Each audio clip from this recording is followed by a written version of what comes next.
it was like a light bulb moment for me. Like, oh, this makes sense.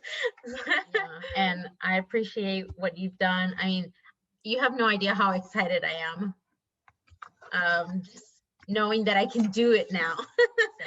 I started making connections between the words that I'm reading in Spanish and the natural flow of it, and really seeing it through a different lens instead of seeing it through the typical rules that we've been taught to learn accents in Spanish.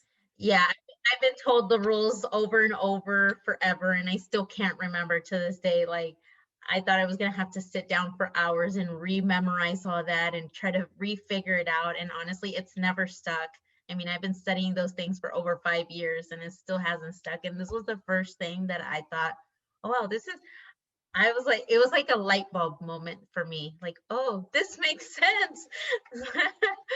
I like how practical it was, the hands-on, and I felt like I had input in what I was creating with you, with your guidance. No, I just have to follow our, what we built together and my notes, and that's all I have to do. Like, it all makes sense. Now it just takes practice.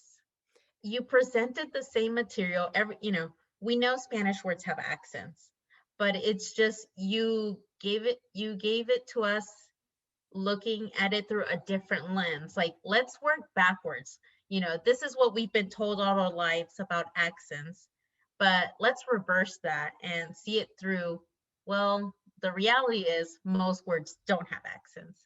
So just starting from that point of view, kind of like, oh yeah, that's right.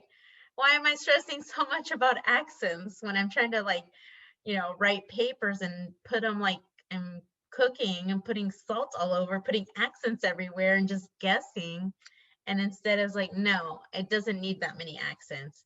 It either goes or it doesn't. Mm-hmm. And so with the methods that you taught us, that's what I'm practicing to hone in that ear that I have to find those sílabas fuertes.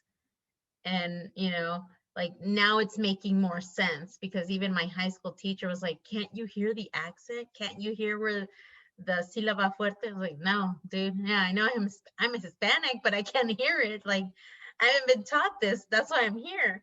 But this just makes sense. Like, the practices, the tips and tricks you gave me, that's what I'm using now on a daily basis, and going through that questioning in my mind to decide, is it in this category? Is it this category? Does it make sense? Yes, no. Is there a vowel? I'm going through that flow chart in my head. Those tips that you gave me, that was the first time I've heard of those. Like, oh yeah, this makes sense. I could do this.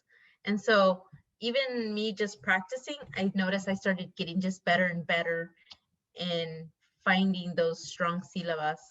That you were phenomenal, practical, interactive, and it just made sense. This is something we could apply when teaching our students accents, because I know I have to do it. I'm a bilingual teacher, and I know that I'm struggling teaching them, and I know they're struggling right now. I love learning new things that I can use, and it's not just theory or something I read in a book. It's actually practical, and I can use it.